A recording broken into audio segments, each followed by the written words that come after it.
News 7 Tamil நேயர்களுக்கு வணக்கம். ப்ராப்செல் வழங்கும் கனவு இல்லம் நிகழ்ச்சிக்கு உங்களை வரவேற்பது நான் மோகன்ராஜ் சரோஜ். ஒவ்வொரு மனிதனுக்கும் வீடு வாங்கணும், நிலம் வாங்கணும் அப்படிங்கிற ஆசை இருக்கும். ஆனால் எந்த மாதிரியான நிலங்கள் வாங்கணும், என்ன நிலம் வாங்கணும் அப்படிங்கிற ஒரு சந்தேகம் இருக்கும். அப்படியான உங்களுடைய சந்தேகங்களுக்கு பதிலளிப்பதற்காக நம்முடன் நேரலையில் இணைந்திருக்கிறார் ரியல் எஸ்டேட் துறையின் ஆலோசகர் மற்றும் தலைவர் டாக்டர் ஏ ஹென்றி. வாங்க அவரை வெல்கம் பண்ணிட்டு ஷோக்குள்ள போகலாம். சார் வணக்கம். வணக்கம் மோகன்ராஜ், எப்படி இருக்கீங்க? நல்லா இருக்குங்க சார். வாழ்த்துக்கள். சொல்லுங்கள் மோகன்ராஜ். சார், இப்போ நிலம் வாங்குறதுல எல்லாருக்கும் ஒரு ஆர்வம் இருக்கு, ஒரு ஆசை இருக்கு, கனவு இருக்கு. அந்த நிலம் இப்போ ரெண்டு பேர் ஒரு இடத்துல, இப்போ நம்ம ரெண்டு பேரும் ஒரு இடம் வாங்கிட்டோம், அதில் அளக்கும் போது சில பிரச்சனை வருது. ஆமாம், அந்த பிரச்சனையை எவ்வாறு சார் எதிர்கொள்ளணும்? அதுக்கான வழிமுறைகள் என்ன? பிரச்சனை இல்லாமல் அந்த நிலத்தை அளக்கணும். இல்லை, நம்ம ரெண்டு பேரும் ஒத்துப்பட்டு போனால் பிரச்சனை முதல்ல வராது. நம்ம ரெண்டு பேருக்குள்ளே யார் விட்டு கொடுக்குறதுங்கிற பிரச்சனை வரும்போது தான் அங்கே பிரச்சனை எழுது. அப்படி எழும்போது நீங்கள் சம்மந்தப்பட்ட ஆல்ரெடி ஒன்று ஆவணத்தில் நீங்கள் நான்கிளைகளை குறிப்பிட்டு ஏ ஷெடியூல் பி ஷெடியூல்னு எழுதியிருந்தீங்கன்னா அந்த பிரச்சனைகள் அங்கே வராது. கூட்டாக நம்ம ஒட்டுக்கா எழுதியிருப்போம், மொத்தமாக இரு நபர்கள் பெயரில் எழுதியிருக்கும் பொழுது யார் கிழக்கு பிரித்து கொள்வது, யார் மேற்கு பிரித்து கொள்வதுங்கிற பிரச்சனை, யார் வடக்கை யார் தெற்கு பிரித்து கொள்வதுங்கிற பிரச்சனைலாம் எழும். அப்படி எழும் பட்சத்தில் நமக்குள்ளே பேசி ஒரு உடன்பாடு ஏற்பட்டு நீங்கள் சம்மந்தப்பட்ட நில அளவியர்னு சொல்லுவோம், சர்வேயர், அவங்களுக்கு முறையாக செலான் கட்டணும். எஃப்லைன், அதாவது ஃபீல்டு அளந்து கொடுக்கறதுக்கான அந்த சர்வேயர் செலான் கட்டணும்னு சொன்னால் ப்ராப்பராக சர்வேயர் அளந்து கொடுப்பாங்க. அந்த அடிப்படையில் நம்ம உங்களுக்கான பாகத்தை உரிமையை விட்டு கொடுத்து விடுதலை ஆவணம் எழுதி கொடுக்கலாம், அல்லது பாக பிரிவினை பிரித்து கொள்ளலாம். அந்த அடிப்படையில் அவங்க சர்வேயர் அளந்து கொடுத்து பட்டா மாற்றம் செய்து கொண்டு நம்மளுடைய எல்லைகளை அளந்து கற்களை நட்டு நம்ம பயன்படுத்திக்கலாம். அதில் எந்த பிரச்சனையும் இருக்காது. அதுக்கும் உடன்பாடு இல்லை, நான் இந்த பக்கம் எடுத்துப்பேன், நீங்கள் அந்த பக்கம் எடுத்துப்பீங்கிற பிரச்சனைகள் எழும். பிரச்சனைகளில் நீதிமன்றத்தை நம்ம அணுகும் பட்சத்தில் நீதிமன்றம் கோர்ட் ஒரு அட்வொகேட் கமிஷன் அப்பாயின்ட் பண்ணோம். அவர்கள் அந்த சட்டத்துக்கு உட்பட்டு ப்ராப்பராக வழியோட, ஏன்னா சில பேருக்கு பிரதான சாலையில் மெயின் ரோடு பக்கம் பிரித்து கேட்பாங்க, பின்னாடி பிரித்து கேட்பாங்க. அந்த பிரச்சனைலாம் இல்லாமல் மெயின் ரோட்லேயே ஃப்ரண்டேஜ் முகப்பு வச்சு சரியாக அட்வொகேட் கமிஷன் பிரித்து கொடுப்பதற்கான, அதாவது சுமூகமாக பிரித்து கொள்வதற்கு வாய்ப்பு இல்லாத பட்சத்தில் நீதிமன்றத்தை அணுகி அட்வொகேட் கமிஷன் மூலமாக அவர்கள் பிரித்து கொடுப்பார்கள். அதுக்கான வாய்ப்புகள் நீதிமன்றத்தில் நம்ம அணுகி தீர்வை ஏற்படுத்தி கொள்ளலாம். மோகன்ராஜ். Okay sir. இப்போ ஒரு ப்ராப்பர்ட்டி இருக்குது அப்படின்னா அதோட டாக்குமெண்ட்ஸ் இருக்கும். ஒரு வீடு ஃபயர் ஆக்சிடென்ட்லேயோ ஏதோ பஸ்ஸுலையோ அது மிஸ் ஆயிடுச்சு அப்படின்னா அந்த டாக்குமெண்ட்ஸ் எல்லாம் எப்படி ரெக்கவர் பண்ணுறது, எந்த அலுவலகத்தை அணுகிறது சார்? இல்லை, ஆக்சுவலி பதிவுத்துறை சட்டம் 1860 மத்திய சட்டம். நீங்கள் 1865 சென்னை மாகாணங்களில் ரிஜிஸ்டர் ஆஃபீஸுக்கு செயல்படுது. இப்போ நீங்கள் சொத்து சம்மந்தமாக பதிவு ஒரு வேளை நம்ம டிரான்சாக்ஷன் நடந்திருந்தால், அதாவது பூர்வீக சொத்தாக இருக்கும், அவங்க வாரிசுங்களுக்குள்ளே ஒன்று விடுதலை ஆவணமோ, பாகப்பிரிவினை ஆவணமோ, தான செட்டில்மெண்ட் ஆவணமோ, உயில் ஆவணமோ, ஏற்பாடு ஆவணமோ செய்யப்பட்டிருந்தால் அந்த ஆவணங்கள்லாம் பதிவு அலுவலகங்களில் பதிவு செய்திருக்கோம். அங்கே ஈசின்னு சொல்லுவோம், என்கம்பரன்ஸ் சர்டிஃபிகேட்டில் என்ட்ரிஸ் இருக்கும். அந்த ஆவணங்கள் எல்லாமே பாதுகாத்து வைக்கப்பட்டிருக்கோம். நீங்கள் 87க்கு முன்னாடி வரைக்கும் காப்பி சீட் அப்படின்னு சொல்லிட்டு ஒரு நகல் அடித்து அதை பாதுகாத்து வச்சுருப்பாங்க. அந்த நடைமுறை காப்பி சீட், அது ஏ ரிஜிஸ்டர்ன்றது வருவாய்த்துறை பதிவேடுகள். நான் சொல்லிட்டு இருக்கிறது எல்லாமே பதிவுத்துறை சார்ந்த ஆவணங்கள். ஸோ அது காப்பி சீட் அடித்து வச்சுருப்பாங்க, காப்பி ஆஃப் டாக்குமெண்ட் போட்டு எடுக்கிறதுக்கு. அதில் நீங்கள் நகல் போட்டு நீங்கள் வாங்கிக்கலாம். அசல் வாங்க முடியாது. ஒன்ஸ் அசல் நீங்கள் தொலைஞ்சாலோ, இல்லை நீங்கள் தவறுதலாக தொலைச்சிட்டிங்கனாலும் சரி, கண்ணமிட்டு யாருன்னா களவாடிட்டினாலும் சரி, இல்லை தீக்கு இரையாயிட்டாலும் சரி, அல்ல இயற்கை பேரிடர்களில் இப்போ இந்த பெரும்பெள்ளம்லாம் வந்துச்சு பாருங்கள், அதில் சேதமடைந்தாலும் அந்த ஆவணங்களை நீங்கள் திருப்பி அசல் ஆவணங்களை ஒன்றுமே செய்ய முடியாது. மாறா நீங்கள் பதிவு செய்த ஆவணங்களுடைய தகவல்கள் சம்மந்தப்பட்ட சார் பதிவாளர் அலுவலகத்தில் நகலாக இருக்கும். 87க்கு பிறகு அது கம்ப்யூட்டரைஸ்டு ஸ்கேன் பண்ணியே இருக்கும். அதுக்கு முன்னாடி உள்ளதெல்லாம் காப்பி சீட் அடிச்சிருப்பாங்க. அந்த காப்பி சீட் எல்லாமே இப்போ பார்த்தீங்கன்னு சொன்னால் அதையுமே ஒளிவருடல் ஸ்கேனிங் பண்ணி அதை சிஸ்டமில் அப்டேட் பண்ணி வச்சுட்டாங்க. ஸோ எல்லா டாக்குமெண்ட்டுமே இப்போ ஆன்லைனில் நமக்கு சிஸ்டமில் அவைலபிள் இருக்குது. ஸோ நீங்கள் காப்பி ஆஃப் டாக்குமெண்ட் போட்டு அந்த நகல்கள் எல்லாம் பெற்றுக்கொள்ளலாம். Okay sir. இப்போது புஞ்சை நிலத்திற்கு வீட்டு மனை கட்டணும் அப்படின்னா அதுக்கு அப்ரூவல் வாங்கணும். அது எப்படி சார் அப்ரூவ் வாங்குறது? இல்லை, நீங்கள் இப்போ தமிழகத்தை பொறுத்த வரைக்கும் 1,30,058 சதுர கிலோமீட்டர் நிலப்பரப்பளவு. இதில் சிஎம்டிஏன்னு இருக்குது. சிஎம்டிஏவை தவிர்த்து பார்த்தீங்கன்னு சொன்னால், அதாவது சென்னை பெருநகர வளர்ச்சி குழுமத்தை தவிர்த்து கோவை, திருப்பூர், சேலம், மதுரை அண்டு திருச்சி அண்டு ஒசூர், இந்த 6க்கு புறநகர் வளர்ச்சி குழுமம் இருக்குது. இதை தவிர்த்து மீது எல்லாமே டிடிசிபி அப்ரூவல்ஸ் தான் நமக்கு இந்த புறநகர் வளர்ச்சி குழுமமே அண்டர் கண்ட்ரோல் பை டிடிசிபி தான். ஸோ சிஎம்டியை தவிர்த்து மீதி இருக்கிற எல்லா பகுதிகளிலுமே டிடிசிபி அனுமதி கொடுக்குறாங்க. ஸோ புஞ்சை நிலங்களை வந்து பார்த்தீங்கன்னு சொன்னால் மாநகராட்சி பகுதிகளையும் நகராட்சி பகுதிகளையும் வகைப்படுத்தியிருக்கிறாங்க.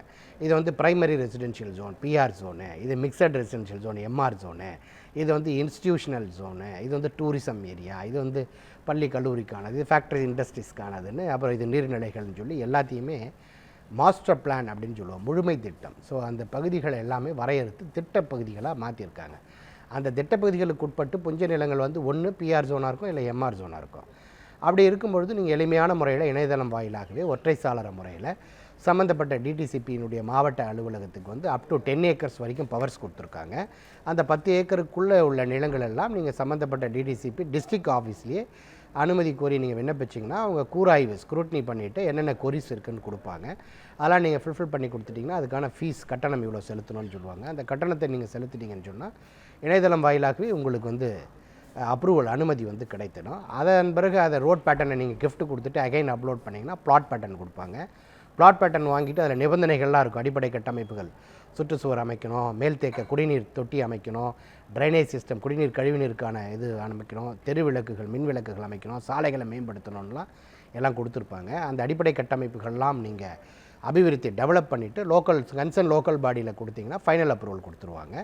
ஆஃப்டர் தட் அதை நீங்கள் டிஎன் ரேரால் ரிஜிஸ்டர் பண்ணி தென் பதிவு உத்தரவு பெற்று அப்புறம் தான் நீங்கள் விளம்பரப்படுத்தணும், விற்பனைக்கு கொண்டு வரணும். அதில் கொஞ்சம் டீட்டெயில் கிளாரிஃபிகேஷன் இருக்குது. அதை நம்ம காலர் முடிச்சுட்டு பேசலாம். நரசிம்மன், சென்னையிலிருந்து இணைஞ்சிருக்கீங்க. உங்களுடைய சந்தேகங்களை நீங்கள் சார் கிட்ட கேட்கலாம். சரிங்க சார். சார் இப்போ எங்க அப்பா வந்து ஒரு 50 வருஷத்துக்கு முன்னாடி ஒரு இடம் வாங்கியிருக்கிறார் சார். Okay sir. அந்த இடம் வந்து எங்க அப்பாவோட ஃப்ரெண்டும் அவரும் வாங்கியிருக்கிறாங்க. அப்பாவோட ஃப்ரெண்டும் அவரும் இடம் வாங்கியிருக்காங்க. அவரும் வாங்கியிருக்காங்க. ஓகே, சொல்லுங்க சார். ஹலோ சார், சொல்லுங்க, கேக்குது, சொல்லுங்க. அப்பாவோட ஃப்ரெண்டும் எங்க அப்பாவும் சார். சரிங்க சார். எங்க அப்பாவோட இடத்துல வந்து அவர் வீடு கட்டியிருக்கிறாரு. உங்க ஃப்ரெண்ட், அப்பாவோட ஃப்ரெண்டு வீடு கட்டியிருக்காரா? எங்க இடத்துல. சரிங்க. அவரோட இடம் காலியா இருக்கு. சரிங்க சார். இப்போ அதை நாங்க எப்படி மீட்டு பெறணும்? ஓகே சார், ஒன்றும் இல்லை. அப்பாவும் உங்கள் ஃப்ரெண்டும் அப்பாவோட ஃப்ரெண்டை சேர்ந்து ஒரே டாக்குமெண்ட்டில் வாங்கினாங்களா, கூட்டாக வாங்கியிருக்காங்களா, தனியாக சொத்து விவரம் குறிப்பிட்டு வாங்கியிருக்காங்களா? Sir, collar துண்டிக்கப்பட்டுடுச்சா? தனியாக வாங்கியிருக்காங்க. ஓகே, ஒருவேளை இவர் தனியாக வாங்கப்பட்டிருந்தால் இவங்க வந்து ஒரே ஆவணத்தில் வாங்கியிருந்தாங்கன்னு சொன்னால் இவங்க வந்து விடுதலை ஆவணம், இந்த ஷெட்யூல் ஆஃப் ப்ராப்பர்ட்டி, வீடு கட்டியிருக்கிறது ஷெட்யூல் ஆஃப் ப்ராப்பர்ட்டி விடுதலை ஆவணம் அவருக்கு கொடுத்துட்டு இவங்க காலியாக இருக்கிற இடத்துக்கு இவங்க ஷெட்யூல் ஆஃப் ப்ராப்பர்ட்டி போட்டு இவங்க வாங்கிக்கலாம், ரிலீஸ் பண்ணிடலாம். இல்லாத பட்சத்தில் எக்ஸ்சேஞ்ச் டீடு பரிவர்த்தனை பண்ணிக்கலாம். ஒருவேளை ஷெட்யூல் ஆஃப் ப்ராப்பர்ட்டி போட்டு பிளாட் நம்பர் 1, 2, 1 வந்து இவங்க அப்பா வாங்கியிருப்பார், 2 வந்து இவங்க அப்பாவோட ஃப்ரெண்டு வாங்கியிருப்பார். ஆனால் இவங்க அப்பாவோட ஃப்ரெண்டு இவங்க அப்பாவோட பிளாட் 1ஆம் நம்பரில் வீடு கட்டிட்டாருன்னு வச்சுப்போம், எக்ஸ்சேஞ்ச் டீடு பண்ணிக்க வேண்டியது தான், பரிவர்த்தனை ஆவணம். ஸோ அந்த பரிவர்த்தனை ஆவணம் தவிர வேறு வழி இல்லை, அதை செய்து கொள்ளலாம்.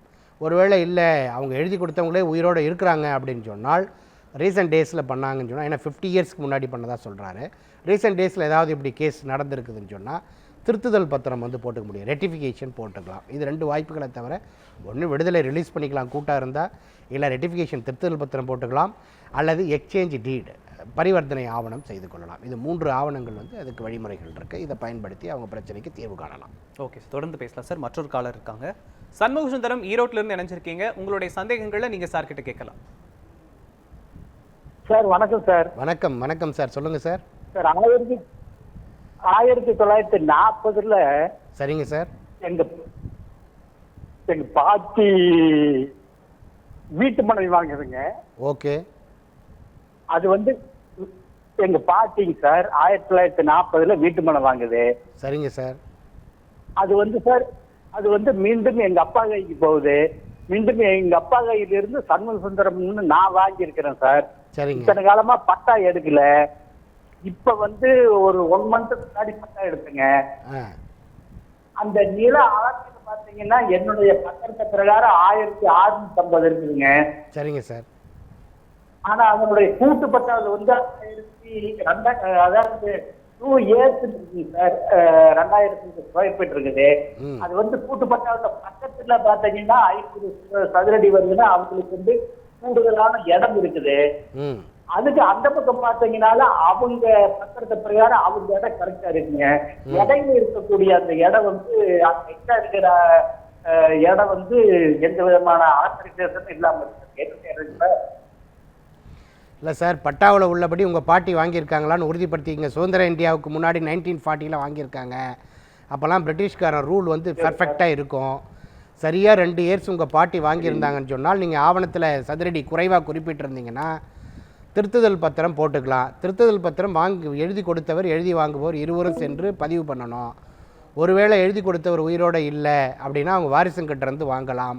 அதுக்கு வாய்ப்புகளே இல்லைன்னு சொன்னால் நீங்கள் என்ன உங்களோட அனுபவத்திலையும் பட்டாவிலையும் என்ன இருக்கோ அதை டிக்ளேர் பண்ணி ஒரு அஃபிடேவிட் ஆர் டிக்ளரேஷன் டீடை பதிவு பண்ணிவிட்டு அந்த அடிப்படையில் உங்களுடைய பட்டாவையும் ஆவணத்தையும் சரி செய்து கொள்ளலாம். திருத்துதல் மட்டும்தான் இதுக்கு வழி சார். Okay sir. ஓகே. இப்போ வங்கிகளில் வந்து வீடு கட்டுறதுக்கு லோன் கொடுக்குறாங்க, கார் பைக் வாங்குறதுக்கெல்லாம் லோன் கொடுக்குறாங்க, நிலம் வாங்குறதுக்கு லோன் கொடுப்பாங்களா சார்? அதற்கான வழிமுறைகள் இல்லை, காலி நிலம் வாங்குவதற்கு வந்து எந்த வங்கியும் லோன் கொடுப்பது இல்லை. மாறாக நன்னிலம் நில உடைமை திட்டம் என்று சொல்லி அரசு ஒரு திட்டத்தை கொண்டு வந்திருக்கிறார்கள்.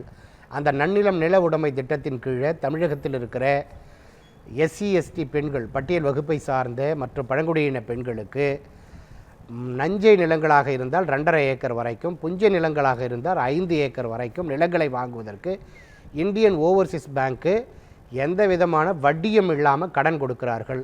அது 18 வயதுக்கு மேற்பட்ட பெண்களும் 55 வயதுக்கு உட்பட்ட பெண்களும் வேளாண் தொழிலை முன்னெடுக்கிற பெண்களும் அந்த குடும்பத்தில் யார் பேர்லையுமே சொத்து இல்லாமல் இருக்கக்கூடிய பெண்களும் ஆண்டுக்கு 3 லட்சத்துக்குள்ளே வருவாய் இருக்கக்கூடிய பெண்களும் இந்த ஸ்கீமுக்கு இந்த திட்டத்திற்கு தகுதி உடையவர்கள். அந்த நிலங்களுக்கு மாத்திரம்தான் ஐஓபி இந்தியன் ஓவர்சீஸ் பேங்க்கில் வட்டி இல்லாத கடன் கொடுக்குறாங்க. ஓகே. அதர்வைஸ் வேறு எந்த சமுதாய பெண்களும் அந்த நிலங்களை வந்து வாங்க முடியாது, ஆண்களும் வாங்க முடியாது. ஆனால் மனைகள் வீடுகளுக்கு தேசியமயமாக்கப்பட்ட வங்கிகளும் கொடுக்குறார்கள், தனியார் வங்கிகளும் கொடுக்குறார்கள், என்பிஎஃப்சி ஃபினான்ஷியல் இன்ஸ்டிடியூஷனும் கொடுக்குறாங்க. ஓகே சார், தொடர்ந்து பேசலாம் சார். ஒரு காலர் இருக்காங்க. மோகனேஸ்வரி தர்மபுரியிலிருந்து இணைஞ்சிருக்கீங்க. உங்களுடைய சந்தேகங்களை நீங்க சார் கிட்ட கேட்கலாம். ஓகேங்க சார். வணக்கம் மேடம், சொல்லுங்க. சொல்லுங்க சார். எனக்கு நிலம் வந்து சார் 2 வருஷத்துக்கு முன்னாடி. என்னங்கம்மா சார் சொல்லுங்க. சார் 2 வருஷம் இருக்கேன். வாய்ஸ் சரியா புரியல. இணைப்புல தான் இருக்கீங்க, உங்க சந்தேகங்களை கேளுங்க. சார் மேம் இணைப்புல தான் இருக்கீங்க, உங்களுடைய சந்தேகங்களை கேளுங்க. டிவி பார்க்காம உங்களுடைய சந்தேகங்களை கேளுங்க. நிலம் பிரிச்சு 2 வருஷம் ஆச்சு சார். அந்த நிலம் வந்து எங்களுக்கு வந்து தான் உங்களுக்கு வந்து ஜாஸ்தி அக்கா எல்லாமே மாற்றம் தான் என்னன்னு நீங்க உங்களுடைய டிவியை டிவி வால்யூம் பார்க்காம கம்மி பண்ணிட்டு உங்களுடைய சந்தேகங்களை கேளுங்க. Hello sir. டிவி ஆஃப் பண்ணிட்டு உங்க கேள்வியை மட்டும் கேளுங்கம்மா. சார் நாங்கள் வெளியே தான் சொல்றோம். சரி சொல்லுங்க, உங்க சந்தேகத்தை சொல்லுங்க. சார் நிலம் பிரிச்சு 2 வருஷம் ஆச்சுங்க சார். விலை வந்து கம்மியா எங்களுக்கு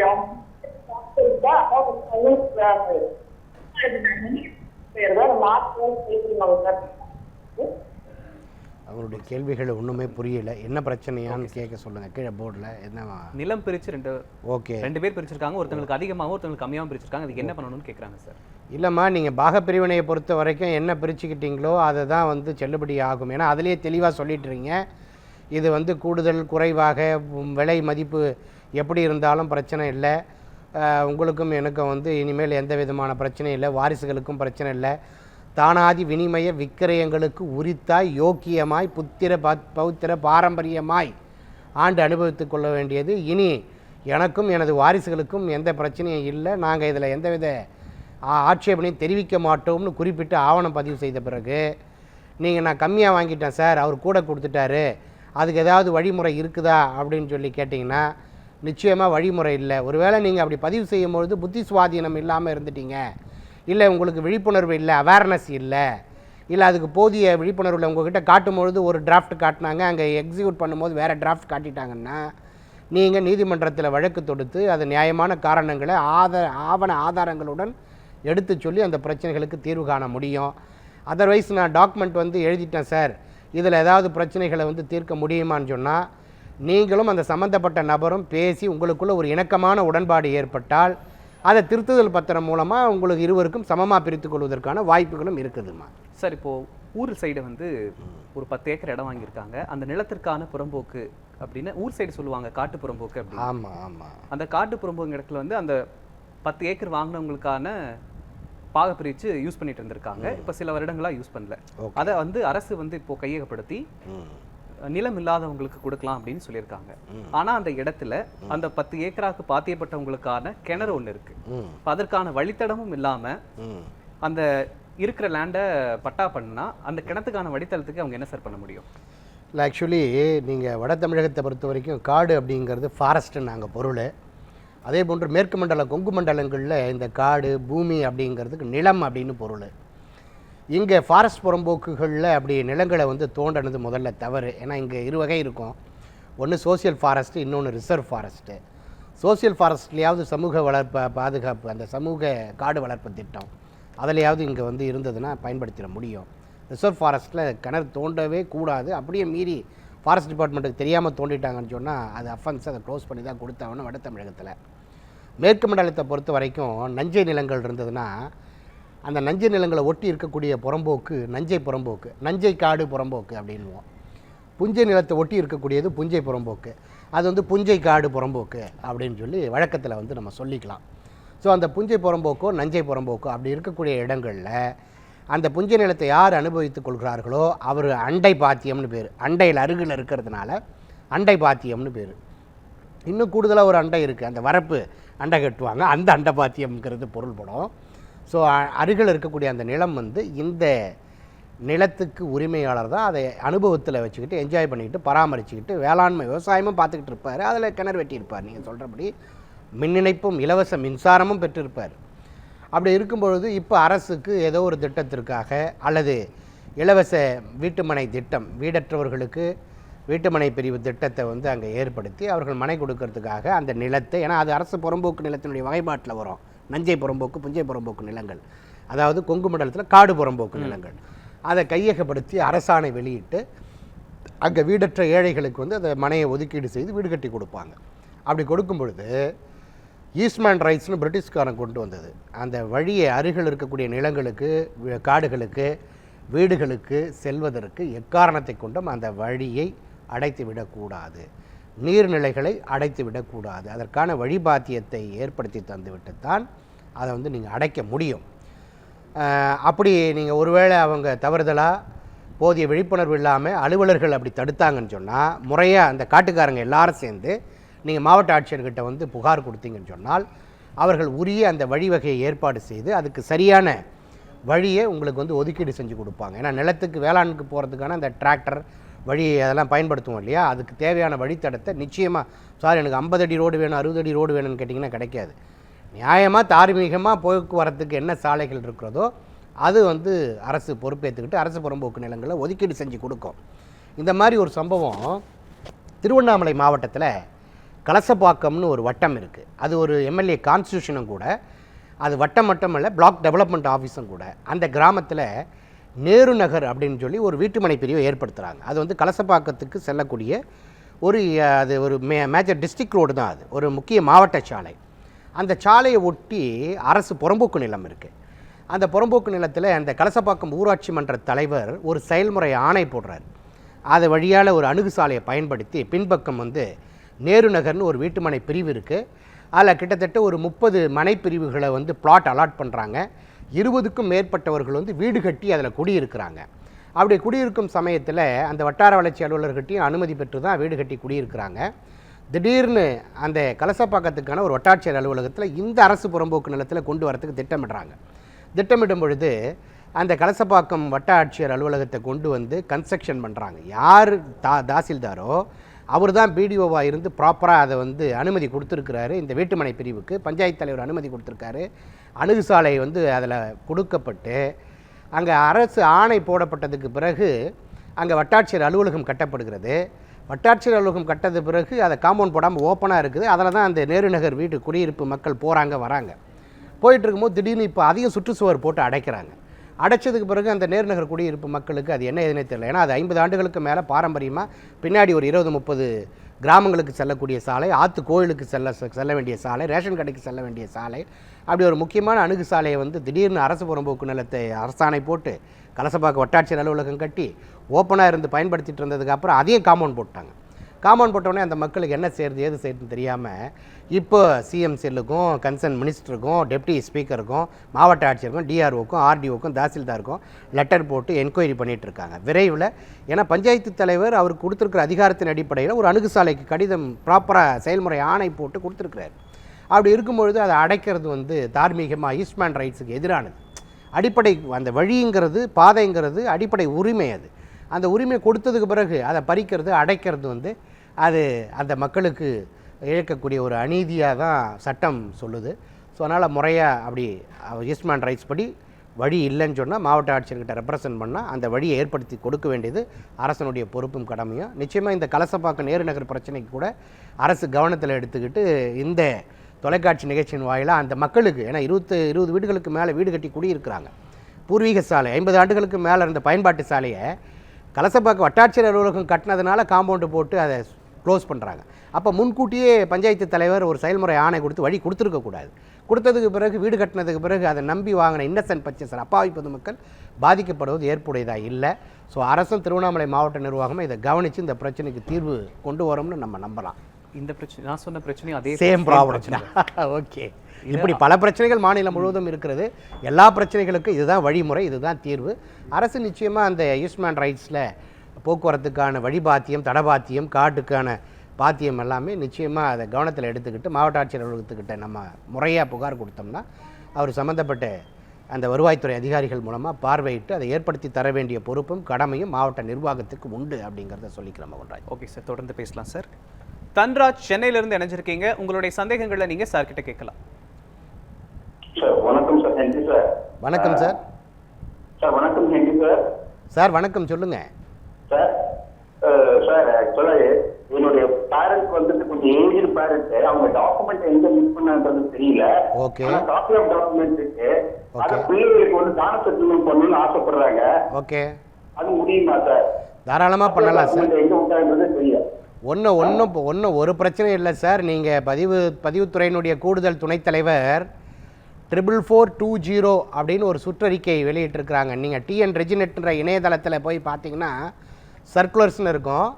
அதில் வந்து ஒரிஜினல் டாக்குமெண்ட் மிஸ் பண்ணிட்டாங்கன்னு சொன்னால் நீங்கள் பதிவுத்துறையில் பாதுகாத்து வைக்கப்பட்டிருக்கிற ஆவணங்களின் அடிப்படையில் உங்கள் பேரண்ட்ஸுக்கு தான் அது உரிமையான நிலமா உண்மையான நிலமானு நீங்கள் அடையாள அட்டையோடு உங்கள் பேரண்ட்ஸை கூட்டிகிட்டு போனீங்கன்னா அவங்க பார்வையிட்டு சார் பதிவாளர் வந்து நிச்சயமாக அசல் ஆவணங்கள் இல்லை என்று சொன்னாலும் உயர்நீதிமன்றம் மற்றும் உச்சநீதிமன்றத்தினுடைய வழிகாட்டுதல்களின்படி நீங்கள் சம்பந்தப்பட்ட உரிமையாளர்களை உறுதி செய்துவிட்டு பதிவு செய்து கொடுக்க வேண்டும் என்று சொல்லி தமிழ்நாடு பதிவுத்துறையினுடைய கூடுதல் துணைத் தலைவர் அவர்கள் 44420 சொல்லி ஒரு வழிகாட்டு சுற்றறிக்கையை வந்து கடிதமாக அனைத்து மண்டல பதிவுத்துறை தலைவர்கள், மாவட்ட பதிவாளர்கள், சார் பதிவாளர்களுக்கு வந்து சர்க்குலேட் பண்ணியிருக்காங்க.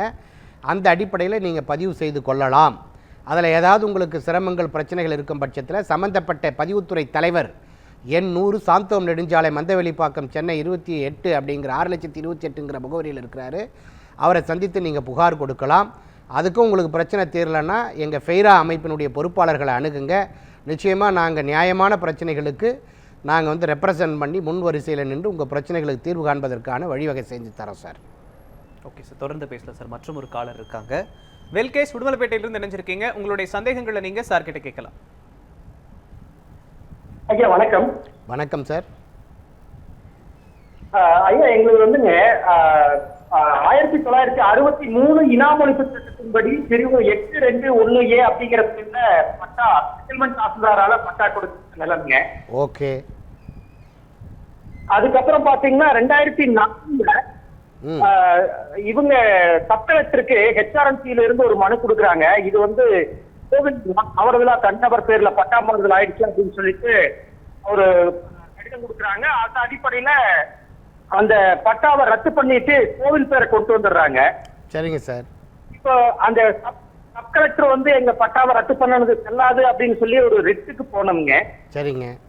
அந்த ரிட்ல பாத்தீங்கன்னா சப் கலெக்டருக்கு அந்த ஜூரிஸ்டிக்ஷன் கிடையாது அப்படின்னு சொல்லி அந்த கோவிலோட பேரை நீக்கி திரும்பவும் விவசாயிகளோட பேரை ஏற்றி கொடுத்துருங்கன்னு சொல்லி தீர்ப்பு வந்துச்சுங்க. ஸ்டேட்டஸ்கோ மெயின்டைன் பண்ண சொன்னாங்களா? அதுக்கப்புறம் இல்ல சார், திரும்பவும் விவசாயிகளோட பேரவே ரீஸ்டோர் பண்ணி கொடுத்துருங்க, கோவில் பேரை நீக்கி இது வந்து அதுக்கு அந்த ஜூரிஸ்டிக்ஷன் சப் கலெக்டருக்கு இல்லன்னு சொல்லி தீர்ப்பு கொடுத்துருந்தாங்க. சரிங்க சார். ஹெச்ஆர்என்சி பாத்தீங்கன்னா தொடர்ச்சியா இது கோவில் நிலம் தான் அப்படின்னு திரும்ப திரும்ப ஏதாவது ஒரு வழக்க போட்டுட்டு இப்போ எங்களை இப்ப வரைக்கும் அந்த 2004 இருந்து இப்ப வரைக்கும் அந்த பட்டா மாறுதல் எங்க பேர்ல பண்ண முடியாதபடி அப்படியே தடங்களாவே இருக்கு இல்லையா? அதுக்கு ஏதாவது தீர்வு இருக்குங்களா? 1963 நீங்க சொன்னீங்க இந்த மாதிரி அசிஸ்டன்ட் செட்டில்மெண்ட் ஆஃபீஸர் வந்து உங்களுக்கு இது அலாட் பண்ணி கொடுத்தாங்க இல்லையா? அந்த அலாட்மெண்ட்டில் எத்தனை ஆண்டுகள் நிபந்தனையோடு கொடுத்தாங்கன்னு முதல்ல பார்த்துக்குங்க. டிஸ்போசல் ஆஃப் சர்ப்ளஸ் லேண்ட் ஆக்ட்னு இருக்கும். அந்த ஆக்டுக்கு உட்பட்டு இனாம் அபாலிஷன் ஆக்ட் ஒழிஞ்சதுக்கு பிறகு டிஸ்போசல் ஆஃப் சர்ப்ளஸ் லேண்ட் ஆக்டில் நீங்கள் சொன்ன செக்ஷன் 8(1) படி நீங்கள் முதல்ல நிலமற்றவர்களான்னு பார்க்கணும். இரண்டாவது 30 ஆண்டுகள் நிபந்தனைகளோடு உங்களுக்கு கொடுக்கப்பட்டிருந்தால் நீங்கள் 63ன்னு சொன்னால் 73, 83, 93லேயே உங்களுடைய 30 ஆண்டு காலம் நிபந்தனை முடிந்திருக்கும். 30 ஆண்டு காலம் நிபந்தனை முடிந்ததுக்கு பிறகு நீங்கள் அதில் பாராதீனம் செய்யணும், வில்லங்கப்படுத்தணும், ஏற்பாடு ஆவணம் செய்யணும், 3ஆம் நபருக்கு விற்கணும், வாங்கணும், அல்லது தான செட்டில்மெண்ட் எழுதி வைக்கணும், அல்லது வங்கிகளில் கடன் பெறணும்னு சொன்னால் மாவட்ட வருவாய் அலுவலர் நிலையில் இருக்கக்கூடியவரிடம் தடையின்மை சான்று பெற்றுதான் அதை நீங்கள் வந்து வாங்கணும், விற்கணும், பாராதீனம் பண்ணணும், வில்லங்கப்படுத்தணும் அப்படிங்கிற நிபந்தனைகளோடு இருக்கும். நீங்கள் அதனால் 93க்குள்ளே அதை எதையாவது செய்து இருந்தால் அந்த அடிப்படையில் உங்களுக்கு 2004 சப் கலெக்டர் ரத்து பண்ணுறதுக்கான ரைட்ஸ் இருக்குது. ஆனால் 93 வரைக்கும் நீங்கள் உங்கள் பேர்லேயே தான் அதை முறையாக வச்சுருக்கீங்க. அது வரைக்கும் அரசினுடைய எந்த திட்டங்களுக்கும் அது தேவைப்படலை. முன்கூட்டியே உங்களுக்கு வந்து தகவல் அழைப்பு நோட்டீஸ் எதுவுமே இன்டிமேஷன் நோட்டீஸ் கொடுக்கல. அரசினுடைய திட்டங்கள் எதுவுமே பயன்பாட்டுக்கு இல்லைன்னு சொன்னால், ஏன்னா அந்த நிபந்தனைகளே கொடுத்துருப்பாங்க. நீங்கள் 30 ஆண்டுகளுக்குள்ளே 3ஆம் நபருக்கு விற்றீங்கன்னா, அனுமதி இல்லாமல் விற்றீங்கன்னா ரத்து ஆகிடும். அதே போன்று இது அரசினுடைய திட்டங்களுக்கு தேவைப்படும் பட்சத்தில் உங்களுக்கு எந்தவித முன்னறிவிப்புமின்றி இதை நாங்கள் அரசு கையகப்படுத்திப்போம். அதே போன்று நீங்கள் 30 ஆண்டுகளுக்குள்ளே பாராதீனம் செஞ்சிங்கன்னா, வில்லங்கப்படுத்தினீங்கன்னா இதை நாங்கள் ரத்து செஞ்சிடுவோம்னு சொல்லி பல நிபந்தனைகள் குறிப்பிடப்பட்டிருக்கோம். அந்த நிபந்தனைகளுக்கு உட்பட்டு நீங்கள் எந்த வகையிலையுமே எந்த விதமான வில்லங்க விவகாரங்களும் அதில் ஏற்படுத்தவில்லை என்று சொன்னால், நிச்சயமாக 30 ஆண்டுகள் கழித்து நீங்கள் என்ஓசி வாங்கி தேர்ட் பார்ட்டிக்கு விற்கிறதுக்கு வாங்கிறதுக்கு எந்த ஆட்சேபனையும் இல்லை. ஆனால் இந்த 30 ஆண்டுகள் கழித்த பிறகு 2004 அப்படிங்கிறது வந்து பார்த்தீங்கன்னு சொன்னால் 41 வருடம் கழித்து நீங்கள் சொல்கிறீங்க. 41 வருடம் கழித்து சப் கலெக்டர் ரத்து செய்தது செல்லாது. 30 வருஷத்துக்குள்ளே நீங்கள் பாராதீனம் பண்ணி விதிமீறினீங்கன்னு சொன்னால் அதை ரத்து செஞ்சால் செல்லும். ஆனால் 41 வருஷம் கழித்து அவர் அந்த நடவடிக்கை எடுத்திருப்பது அவருக்கு அதிகாரம் இல்லை, அது செல்லவும் செல்லாது. நீதிமன்றம் உங்களுக்கு கொடுத்த உத்தரவு சரியானது, அகைன் அந்த ரீஸ்டோர் பண்ணிக்கலாம் அப்படின்னு சொன்னது பர்ஃபெக்ட் கரெக்டு. அதனால் நீங்கள் நீதிமன்றத்தையே அணுகுங்க. பட்டாவில் பிரச்சனை இருக்குது, ஹெச்ஆர்என்சி அகைன் அப்பீல் போகுதுன்னு சொன்னால் நீங்கள் நீதிமன்றத்திலேருந்து ப்ராப்பராக ஒரு டைரக்ஷன் பட்டாவை ரெவென்யூ பண்ணுறதுக்கும் உங்களோட டைட்டில் டீடை உறுதிப்படுத்துறதுக்கு ஒரு ஆர்டர் வாங்குங்க. அது போதுமானதாக இருக்கும். அதில் சிக்கல்கள் இருக்கும் பட்சத்தில் ஃபெராவை தொடர்பு கொள்ளுங்கள், நாங்கள் உங்களுக்கு சப்போர்ட் பண்ணுறோம். ஓகே சார், நிகழ்ச்சியோட நிறைவு பகுதிக்கு வந்துட்டோம் சார். நிகழ்ச்சியில் பங்கேற்று நிலத்தில் ஏற்படக்கூடிய பிரச்சனை, அதில் அளவீடு செய்யும்போது ஏற்படக்கூடிய பிரச்சனைக்கு யாரை அணுகணும், எந்த அலுவலகத்தை அணுகணும் அப்படிங்கிறத பற்றி தெளிவாக சொன்னீங்க. நன்றி சார். நிச்சயமாக எண்ணற்ற பிரச்சனைகளுக்கு தீர்வு காணக்கூடிய வகையில் இன்றைக்கி நேயர்களுடைய கேள்வி அமைந்தது. உங்களுடைய கேள்விகளும் அவர்களுக்கு வலு சேர்க்கக்கூடிய வகையில் அமைந்தது. இந்த நிகழ்ச்சியை ப்ராப்செல் அப்படிங்கிற ஒரு மிகப்பெரிய ஒரு நிறுவனம், வாடிக்கையாளர்களுடைய நம்பிக்கையை பெற்ற ஒரு நிறுவனம் வந்து ஸ்பான்சர் பண்ணியிருக்காங்க. ஸோ அந்த நிறுவனத்தினுடைய திட்டங்கள் சென்னை புறநகர் பகுதிகளில் எண்ணற்ற திட்டங்கள் இருக்கிறது. எளிய முறையில் மனைகளை வந்து அவங்க கொடுக்குறாங்க. எல்லா வசதிகளையுமே அவங்களே ஏற்பாடு செய்து கொடுக்குறாங்க. வங்கி கடன்லேருந்து பதிவு வரைக்கும் உட்பட அனைத்தும் செஞ்சு கொடுக்குறாங்க. ஸோ இப்படி தொடர்ந்து மக்களுக்கான பிரச்சனைகள், சந்தேகங்களுக்கு தீர்வு காணக்கூடிய வகையில் ஒரு நேரலை நிகழ்ச்சியை நடத்துவதற்கு வாய்ப்பளித்த நியூஸ் 7 தமிழ் தொலைக்காட்சி நிர்வாகத்தினருக்கும் நேயர்களுக்கும் உங்களுக்கும் என்னுடைய பாராட்டுக்கள், வாழ்த்துக்கள். ஓகே சார், நன்றி சார். நன்றி சார். நேயர்களே, ப்ராப்செல் வழங்கும் கனவில்லம் நிகழ்ச்சி நிறைவடைகிறது. நன்றி, வணக்கம்.